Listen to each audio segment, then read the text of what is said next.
اور حضرت عمر کی حکومت صرف انسانوں پر نہیں تھی، عمر کی حکومت پانیوں پر بھی تھی، عمر کی حکومت آگ پر بھی تھی، عمر کی حکومت ہواؤں پر بھی تھی، اور عمر کی حکومت دھرتی پر مٹی پر بھی تھی۔ آپ جانتے ہیں کہ مصر کے گورنر نے لکھا کہ یہاں تو عجیب کہانیاں ہیں۔ کیا ہوا؟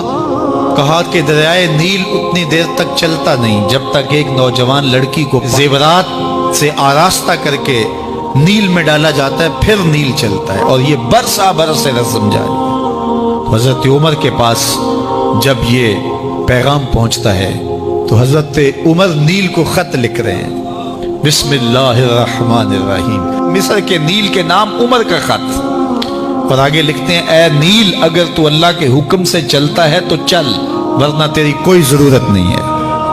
اور رکا لکھ کر قاصد کو دیا، جا کے یہ دریائے نیل میں ڈال دو۔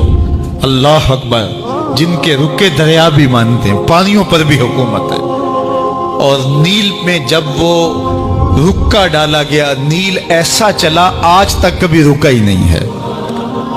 پانیوں پر حکومت، ہواؤں پہ حکومت۔ مسجد نبوی کا منبر ہے، عمر خطبہ دے رہے ہیں، عراق کے علاقہ نہاون میں جنگ ہو رہی ہے، مدینے سے 1 مہینے کی مسافت ہے، 1 مہینہ مسلسل چلیں تو نہاون آتا ہے۔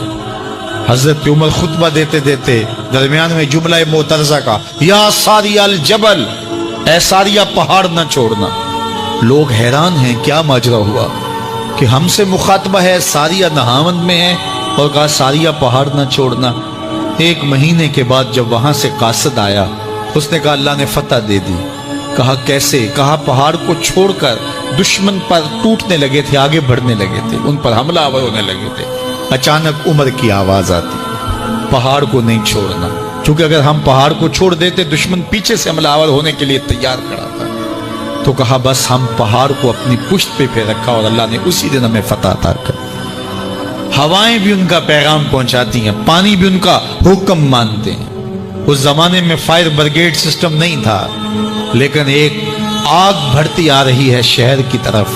لوگوں نے حضرت عمر کو بتایا، امیر المومنین، آگ پھیلتی آگے بڑھتی چلی آ رہی ہے اور شہر کو اپنے قابو میں لینے والی ہے۔ عمر اپنی چادر اتارتے ہیں اور حضرت تمیم داری کو دیتے ہیں، کہا یہ چادر لے جاؤ اور ایسے ایسے کرو، آگ پیچھے بھاگتی چلی جائے گی۔ تو چادر ہلاتے جاتے ہیں حضرت تمیم داری، اور آگ پیچھے بھاگتی چلی جاتی۔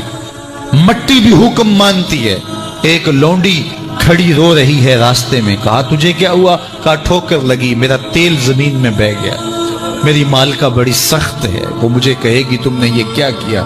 عمر درہ زمین پہ مارتے ہیں، فر الارض الم عادل علیک، زمین عمر نے تیری چھاتی پہ عدل نہیں کیا؟ تو عمر کے ہوتے ہوئے اس کا تیل پی جائے؟ زمین تیل باہر نکال دیتی ہیں، فرماتے ہیں ڈال لے اپنے برتن میں۔ تو یہ عمر کے ان کا حکم مٹی بھی مانتی ہے، ان کا حکم ہوائیں بھی مانتی ہیں، دریا بھی مانتے ہیں، ان کا حکم پانی اور آگ بھی مانتی ہے۔ وہ عمر، میرے حضور فرماتے ہیں ان الشیطان یفر من ذل عمر، میرا عمر وہ ہے جس کے سائے کو دیکھ کے شیطان بھی بھاگ جاتا ہے۔ حضرت عمر رضی اللہ تعالیٰ عنہ نے ایک بہترین نظم و نسق دیا اور امور سلطنت کو اس انداز سے منظم کیا۔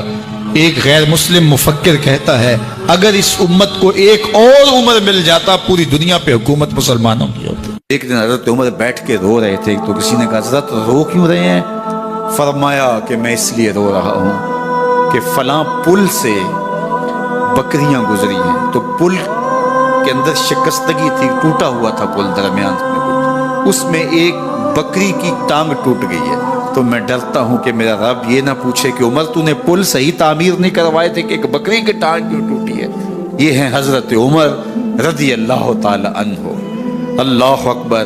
تو اللہ تعالیٰ جل شانہ نے حضرت سیدنا عمر بن خطاب رضی اللہ تعالیٰ عنہ سے جو کام لیا، مختصر دور خلافت کے اندر 10 سال 6 ماہ 4 دن آپ نے خلافت فرمائی ہے، لیکن کہاں سے چلے اور یہاں مکران تک، بلوچستان کا حصہ ہے، یہاں تک آپ کے سلطنت کی حدود وسیع ہوئی، ادھر آرمینیا تک جا پہنچے، حمص فتح کیا، قادسیہ، یرموک۔ آپ ذرا دیکھیے کہ کہاں تک آپ کی فوجوں کے گھوڑے دوڑتے رہے، اور اللہ تعالیٰ جل شانہ نے ان کو جو توانائی، عدل و انصاف کی قوت عطا فرمائی، اللہ اکبر، جب زمین پہ عدل کیا ہو تو زمین بھی حکم مانتی ہے۔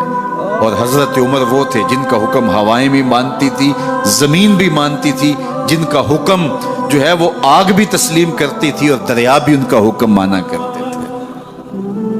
مصر کے اندر یہ رسمیں بد جاری تھی کہ سال کے بعد ایک دو شیزہ کو زیورات پہنا کے اچھے لباس میں ملبوس کر کے دریا کی بھیڑ چڑھایا جاتا، اس کی قربانی دی جاتی، اس کا خون بہتا تو دریا چلتا۔ جب مسلمانوں نے مصر فتح کیا تو گورنر نے لکھا کہ اسلام تو اس طرح کی رسوم کی اجازت نہیں دیتا، لیکن خشک سالی ہے، لوگوں کی فصلیں ویران پڑی ہیں، تو حضرت کیا کیا جائے؟ تو حضرت عمر رضی اللہ تعالیٰ عنہ کاغذ کے ٹکڑے پہ لکھتے ہیں بسم اللہ الرحمن الرحیم، مصر کے نیل کی جانب عمر کا خط لکھتے ہیں، اے نیل اگر تو اللہ کے حکم سے چلا کرتا ہے تو چل، ورنہ ہمیں تیرے چلنے کی کوئی حاجت نہیں ہے۔ اور قاصد کو کہا یہ خط لے جاؤ اور جا کے دریائے نیل میں پھینک دو۔ قاصد جا کے خط دریائے نیل میں پھینک دیتا ہے، پانی آتا ہے، ایسا دریائے نیل چلا 14 صدیاں ہوئی ہیں آج تک کبھی بند ہی نہیں ہوا ہے۔ دریا حکم مانتے ہیں، آگ نکلتی ہے۔ لوگ حضرت عمر رضی اللہ تعالی عنہ کے پاس آئے، حضرت لاوا پھوٹا ہے، آگ نکل رہی ہے اور مدینے کی طرف بڑھ رہی ہے، اب کیا کیا جائے؟ فائر بریگیڈ تو زمانے میں تھی نہیں۔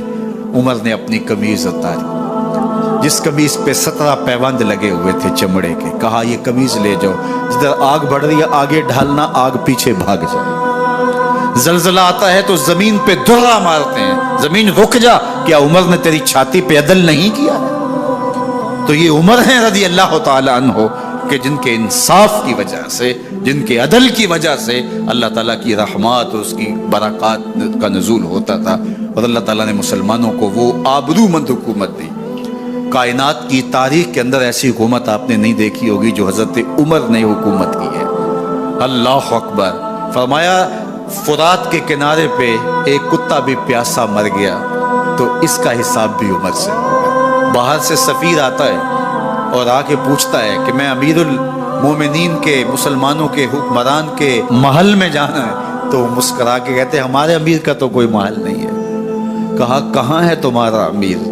کہا مسجد نبوی میں ہوگا یا بیت المال کے اونٹوں کی دیکھ بھال میں لگا ہوگا۔ وہ جب گئے تو مسجد میں نہیں ہے، اللہ اکبر، وہاں گئے تو وہاں بھی نہیں ہے۔ پھر کیا دیکھتے ہیں کہ عمر رضی اللہ تعالی عنہ جنت البقیع کے پاس ایک درخت کے نیچے اینٹ کا سرانہ رکھ کے سوئے، تو اس نے کہا عمر تو نے عدل کیا ہے، تجھے کچی اینٹ پہ بھی نیند آ گئی۔ ہمارے حکمرانوں نے انصاف نہیں کیا اور وہ بند اور محفوظ کمروں کے اندر بھی سکون اور چین کی نیند نہیں سو سکتے۔ حضرت سیدنا عمر رضی اللہ تعالیٰ عنہ نے اس طرح ان امور سلطنت نبھائے۔ آپ دن کو لوگوں کی دیکھ بھالی کرتے، لوگوں کی ضروریات سنتے سمجھتے، اور جب رات پڑتی لوگ سو جاتے، عمر مدینے کی گلیوں میں پہرا دیتے۔ کائنات نے کوئی ایسا بھی حکمران دیکھا ہوگا؟ اللہ اکبر۔ وہ مجاہد جو مختلف محاذات پہ گئے ہوئے ہوتے، ان کے گھروں کی دیکھ بھالی کرتے، ان کی ضروریات کا خیال رکھتے، ان کی آبرو کا پہرا دیتے۔ راتوں کی تنہائیوں کے اندر حضرت عمر اٹھتے اور جا کے گشت کرتے، چکر لگاتے، دیکھتے کوئی آنکھ پر نم نہ ہو، مفلسی کا کسی گھر میں ماتم نہ ہو۔ حضرت محمد بن سیرین اور حضرت حسن بصری رضی اللہ تعالیٰ عنہ، ان دونوں کا ایک زمانہ ہے اور یہ دونوں تابعی ہیں۔ ان میں سے ایک کا وصال ہوا، انتقال ہوا، حضرت محمد بن سیرین کا وصال ہوا یا حضرت حسن بصری کا وصال ہوا، تو دوسرے تابعی جو ہیں ان کے جنازے کے لیے نہیں گئے۔ تو کسی نے ان کو پوچھا کہ آپ جنازے میں شامل نہیں ہوئے، تو انہوں نے کہا کہ میری نیت کا استحضار نہیں تھا۔ تو آج نیت کا استحضار تو دور کی بات ہے، ہماری نیت ہی دوسری ہوتی ہے، تو پھر اعمال خیر نہیں رہتے۔ تو یہ بنیادی چیز ہے۔ تو جو لوگ حج کرنے جا رہے ہیں وہ اپنی نیت کا استحضار اور نیت کی تنقید اس کو اپنے اوپر لازم قرار دیں کہ کوئی اور غرض شامل نہ ہو، رضا الہی کا حصول یہ بنیادی نقطہ ہے حج کے مقاصد میں سے، کہ بندہ اس لیے اللہ کے حضور حج کرنے کے لیے جا رہا ہے۔ تو حاجی تو وہ بن ہی جائے گا، خود بخود ہی ہو جائے گا۔ اچھا، کئی لوگوں کا یہ خیال ہوتا ہے کہ میں نے ایک حج کیا ہے تو حاجی بن جاؤں گا، اور زیادہ حج کیے جائیں گے تو پھر الحاج بن جاؤں گا۔ تو یہ ایک عوام کی غلط فہمی ہے۔ حاجی اور حاج ان دونوں کے اندر کوئی فرق نہیں ہے۔ حاجی بھی اس میں فاعل کا صیغہ ہے، اور حاج بھی جو ہے وہ اسی معنی میں ہے۔ تو حاجی ہو یا حاج ہو، الحاج ہو، الحاج الف لام تو معرفہ کے لیے لگ گیا۔ تو اس سے یہ جو لوگوں کے اندر غلط فہمی ہے کہ حاجی ایک حج کرنے والے کو کہتے ہیں، اور الحاج کئی جس نے حج کیے ہو، جس نے فلاں تو الحاج ہے، جس نے بہت سارے حج کیے۔ تو ایک حج کرنے والا بھی الحاج ہو سکتا ہے، اور متعدد حج کرنے والا بھی حاجی ہے۔ جس طرح ایک نماز پڑھنے والا بھی نمازی کہلا لیتا ہے، اور روز نماز پڑھتا ہے وہ بھی نمازی ہے، تو اس کے لیے کوئی الگ سے لفظ نہیں ہے۔ اور بعض لوگوں کا یہ خیال ہے کہ جو جمعۃ المبارک کے دن حج آئے وہ حج اکبر ہوتا ہے، اور باقی شاید چھوٹے حج ہوتے ہیں۔ تو یہ بات بھی غلط فہمی پر مشتمل ہے۔